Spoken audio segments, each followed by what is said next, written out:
Os contos de fadas nos prometem finais felizes e perfeitos, mas a literatura russa nos oferece bem mais do que isso.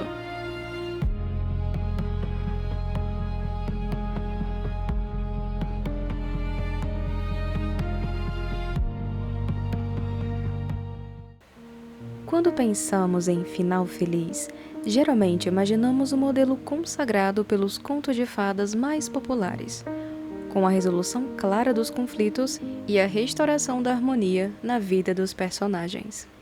Nesse tipo de narrativa, as dificuldades enfrentadas ao longo da história culminam em um desfecho em que os protagonistas encontram felicidade amorosa, estabilidade e sucesso. O sofrimento aparece como uma etapa passageira, muitas vezes utilizado apenas para valorizar a recompensa final. Porém, nas grandes obras da literatura russa, a lógica costuma ser diferente. Autores como Lev Tolstói, Dostoiévski e Turgenev raramente se preocupam em oferecer ao leitor um encerramento perfeitamente harmonioso. O foco de suas narrativas não está em garantir uma felicidade externa aos personagens, mas em explorar processos interiores, crises morais, transformações espirituais e mudanças na maneira como cada um compreende a própria vida. Por essa razão, alguns desfechos da literatura russa parecem à primeira vista ambíguos ou incompletos. O conflito central pode não desaparecer completamente, e a vida dos personagens continuar marcada por incertezas. Em vez de apresentar uma solução definitiva para os problemas humanos, esses autores frequentemente deixam o leitor diante de uma realidade mais complexa, na qual o sofrimento, o arrependimento ou a dúvida fazem parte de um caminho de amadurecimento. Um exemplo disso aparece em Crime e Castigo, de Fyodor Dostoiévski.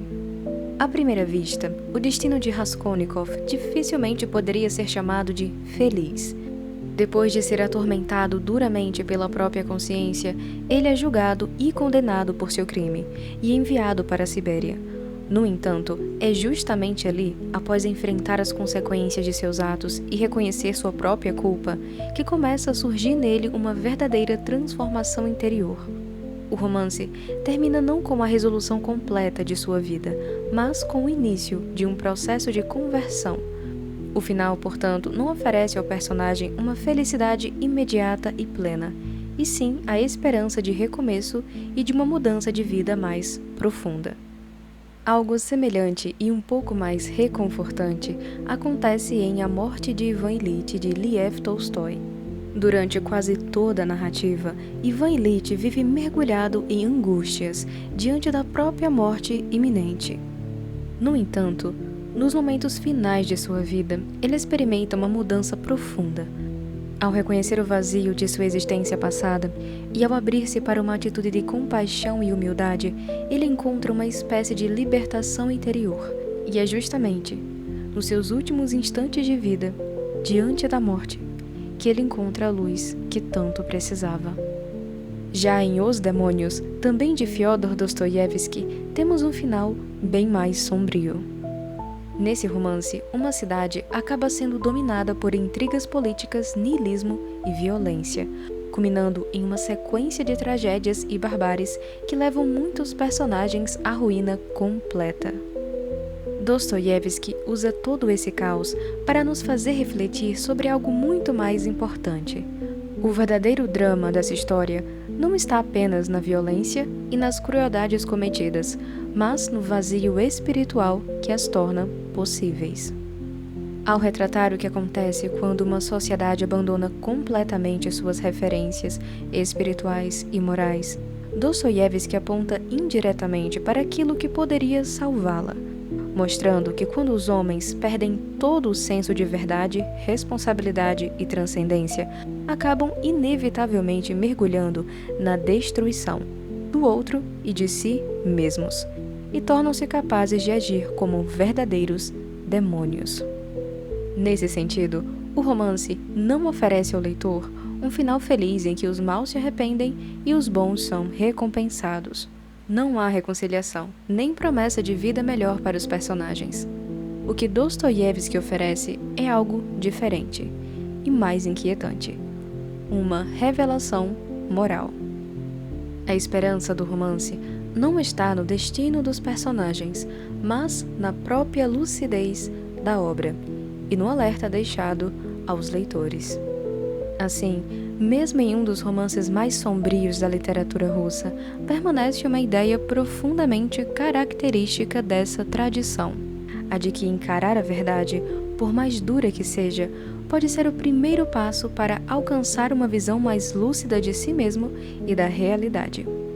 Por isso, ao comparar os finais da literatura russa com os finais felizes convencionais, percebemos que a diferença fundamental não está no grau de felicidade alcançado pelos personagens, mas no propósito que orienta essas narrativas.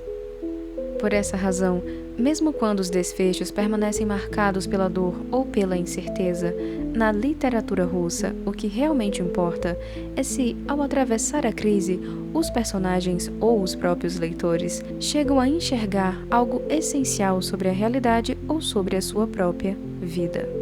No entanto, isso não significa que a literatura russa esteja completamente privada de finais serenos e, por que não dizer, felizes.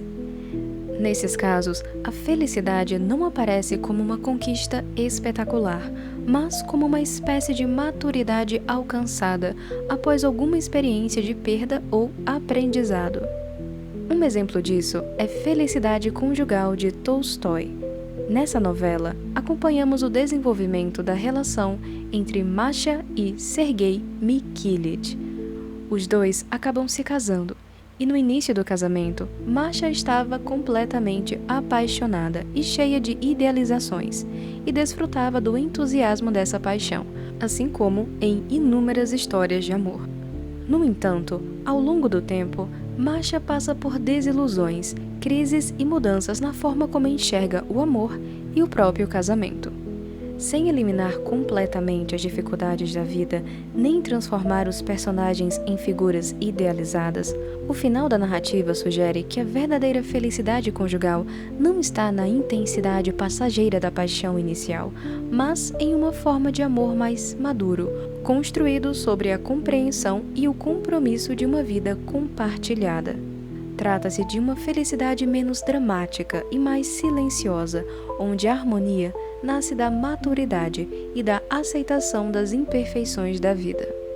Uma visão semelhante aparece também no final de Guerra e Paz, a grande epopeia de Tolstói.